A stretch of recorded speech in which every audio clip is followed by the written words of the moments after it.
Yeah, this is from a channel called Stonework Stories, and I believe this is their first video ever, which means that like they have published 3 videos up to this. It's a very new channel, but I really like the topic. So without further ado, let's check it out. Nobody builds big cities high in the mountains. They do provide a lot of protection, acting as a natural fortress. Termesos, yeah, if I'm pronouncing it correct. I don't know if it's Termesos or Termesos.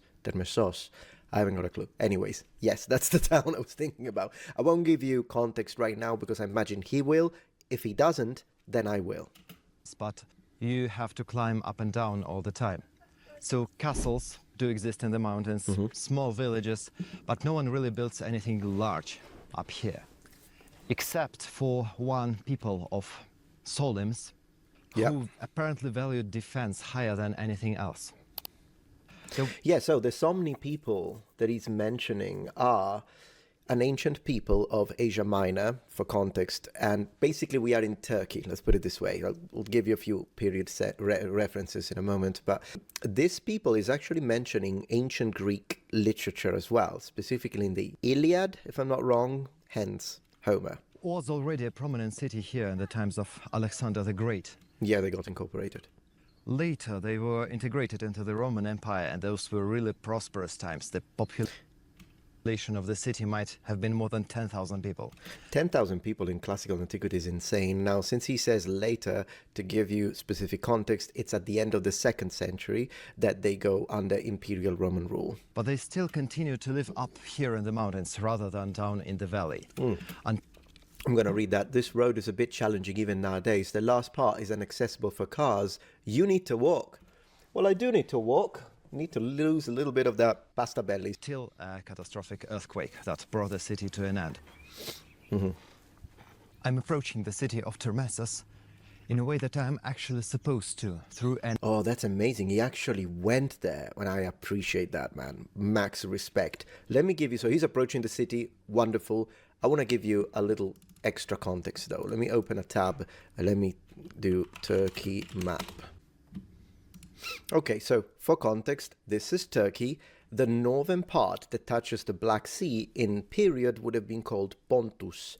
The southern part, this section here that will then become a province and all that, was called Kilikia. What we are talking about now is the western part, which incorporates a region called Pisidian. So this is a Pisidian city. Please. A necropolis. The ancient Romans organized their cemeteries in a manner that may seem strange to us. Yeah, the entrance. For them, the memory of their dead ancestors was a thing to always remember, to be proud of, and to display. So this is the main road entering the city. In every decent Roman city, before you would enter the gate, you'd see an image like this. Sarcophagi and tombs line up on both sides of the road, sometimes in multiple rows and levels. Together they form an ensemble, something like a big common facade of a street, introducing the visitors to the city. Man, this is an amazing video. This was architecture of high status and high ambition. A lot of work was put here.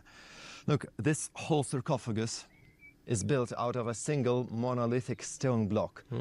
Imagine all the work that went into the carving. Yeah. The outer surface is done in a very clean finish, and the inner side would be only visible to the buried, so it's a bit more rough. We can see the tool marks. Well, at least they made a little pillow here. Another gorgeous tomb. The lower part, the base, remains, and the upper part, which must have been huge, has collapsed. Yeah, the earthquake. The remnants, however, are shattered all around in the bushes, so we can have a pretty good idea how the upper part must have looked like. And I can tell you this should have been the most beautiful tomb in the whole necropolis. One thing I wanted to add when he was talking about the entrance of Roman cities like that is that there is, I didn't want to interrupt him too much because I know that I can be annoying like that.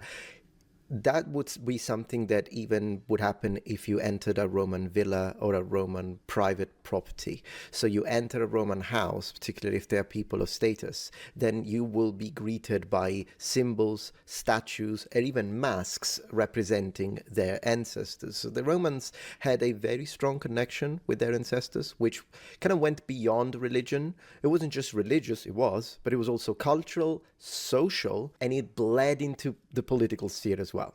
It is a very complex topic, the aspect of the connection that the Romans had with their ancestors. And I think it's something that would require, you know what I'm about to say, a dedicated, okay. Just have a look what's lying around. Here is a pedestal of a column, rectangular and then octagonal. That would have been painted. They're all here around in the bushes. Here they are, and the columns were spiraled. Maybe you can even see, I don't know if that's, no, I wonder if that's actually remnant pigment, still a little bit of the original pigmentation, or if it's just dirt and vegetation growing on it. An analysis would be able to tell you that right away. I mean, on the one on the left, it's clearly vegetation, but this one on the right, I wonder if some of this may be like underneath here, if some of this may be some paint that was preserved. And if so, it would be phenomenal to see what colors they chose. That must have looked fantastic. And then there were even full-scale statues on this tomb. Right. So it must have belonged to some very wealthy or notable person. Upper echelon, for sure. Here is another massive tomb that must have belonged to a whole family. On the left side, we see the gorgeous lion relief. On the other side, something symmetrical was supposed to be carved.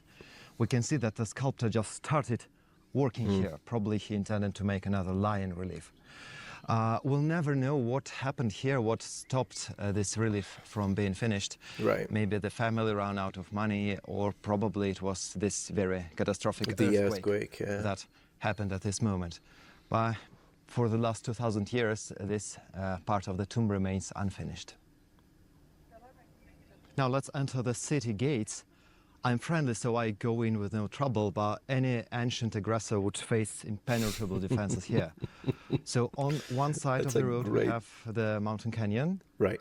On the other there goes a fortress wall, and for the last 20-ish meters the fortress wall forms a very narrow pocket just next to the gate, so look an at that. attacker would face huge problems here. Yeah, good luck with that. And this is just the uppermost level of the fortifications. There are at least 2 more down below, so this incomparable level of fortifications is the reason why even Alexander the Great didn't assault the city as he usually did, but preferred just to pass it. This guy is awesome, by the way. He's fantastic. I don't even know what are people thinking. I mean, look at this. He has 3,000 subscribers, but this video of his got him fantastic views. Why aren't people subscribing? I'm going to subscribe right now. I'm going to subscribe to him. And yeah, look at the comments. I mean, people really liked him. So yeah, I suggest you to check him out and subscribe, because this was, he posted, his last video was posted, you know, credit where credit is due. His last video was posted, man, I can't read it, 4 days ago. So he's still publishing, and I really wish him a lot of success. Oh, he has 66 videos. So where are all the others?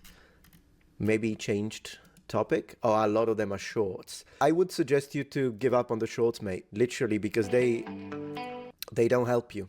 They will create an audience that then will not watch your long form content, and you'll end up getting good views with shorts but 0 views with regular videos. So I strongly suggest you to focus on the long form content, because you're really good at it, and I would say give up on the shorts, but that's just me.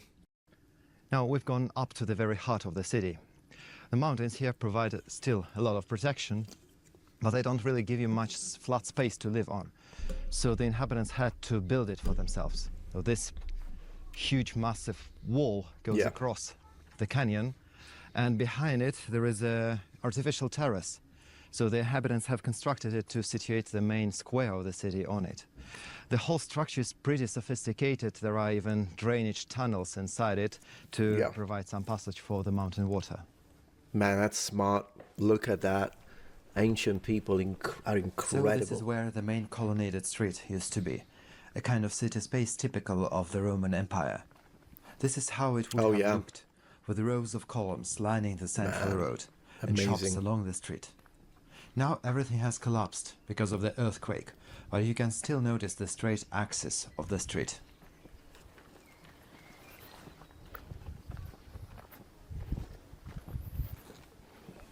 Seriously, you can defend against any enemy, but you can't defend against the wrath of the gods. Probably what they thought. Or maybe not, it depends, because when we read Roman writers, so actually very educated Romans, they usually don't blame the gods for things like that. They always try to look, like if you read for the Pompeii accident, you would expect a lot of Roman writers to mention, oh, was it the gods? What should we do to appease the gods? But I haven't found that, and when I researched for the production of my own dedicated video to Pompeii, I noticed that they were actually looking for physical, natural causes. The authenticity of what we see around is just complete. Normally, a Roman city is disassembled for building materials by the later civilizations that built something around. Especially in Europe, where almost everything that ancient Rome built was destroyed in the medieval times. But nobody wanted to climb this high just to get some stone, so everything here is pretty authentic. I have just walked original ancient Roman pavement. We do have original ancient Roman pavement walls, still paved walls with cotto. They're made of cotto. I don't know how to translate that. I don't think you do translate it, do you? That's in Sicily, so there are still places that are preserved, but he's correct that I wouldn't say almost everything, but a big chunk of Roman structures were indeed harvested for resources, but there still is quite a bit that is preserved.